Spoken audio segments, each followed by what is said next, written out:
65% মানুষ মনে করে যে তারা যোগ্য ব্যক্তিদেরকে ভোট দেবে। শুধুমাত্র প্রতীকের উপর নির্ভর করে অনেকে কাঙ্ক্ষিত রেজাল্ট নাও পেতে পারেন এবং আগামী নির্বাচনের আগে আর এরকম অনেক জরিপ হবে। পরামর্শক প্রতিষ্ঠান ইনোভেশন কনসাল্টিং এর জরিপে জনপ্রিয়তার দিক দিয়ে শীর্ষে আছে বিএনপি, জামাতের পজিশন আছে দ্বিতীয় নম্বরে এবং এনসিপিকে পেছনে ফেলে পতিত আওয়ামী লীগ তৃতীয় অবস্থানে রয়েছে। এখনো প্রায় 4 মাস বাকি নির্বাচনের। আপনার কি মনে হয় আগামী নির্বাচনে কি এমন ফলাফল হওয়ার সম্ভাবনা আছে? আপনি এই জরিপকে কিভাবে দেখছেন? দেখেন, জরিপ তো জরিপই। একটা জরিপকে কাউন্টার করতে গেলে আরেকটা জরিপ লাগবে। মতামত দিয়ে তার জরিপকে কাউন্টার করা যাবে না। একজন নিয়েছেন, স্যাম্পলিং করেছেন, বিভিন্ন জায়গা থেকে নিয়েছেন, কোন এলাকা থেকে নিয়েছেন, সেখানে আমাদের দেশে কিন্তু জোন ওয়াইজ পপুলারিটি ডিফারেন্স আছে। দেখবেন স্যাম্পলিং যদি আপনি এক জায়গা থেকে করেন তাহলে এক ধরনের মতামত পাবেন, অন্য ডিভিশনে যান অন্য ধরনের মতামত পাবেন। ফলে আমি কোনো জরিপকে নেগেট করার পক্ষে না, আবার কোনো জরিপকে অ্যাবসলিউট করার পক্ষে না।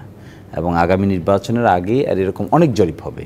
কে সবচাইতে বেশি এনকাম্পাসিং জরিপ করতে পারবে এটার উপর নির্ভর করবে রিপ্রেজেন্টেটিভ জরিপ হবে কিনা।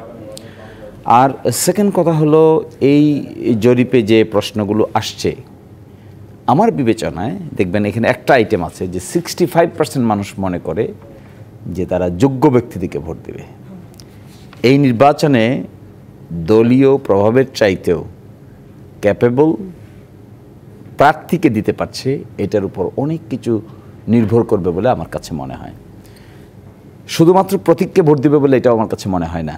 কারণ আমি একটা লোকালিটিতে যাই, তো একটা লোকালিটিতে গেলে এটা আমার ফিলিংস যে যদি আপনি বিফিটিং ক্যান্ডিডেট ফিট করতে না পারেন, আপনি শুধুমাত্র প্রতীকের উপর নির্ভর করেন, দ্যার উইল বি ডিফিকাল্টি।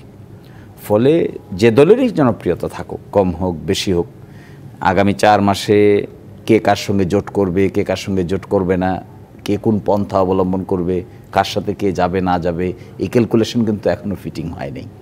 এই ক্যালকুলেশনের উপর ভিত্তি করে অনেক জরিপের রেজাল্ট পরিবর্তন হবে।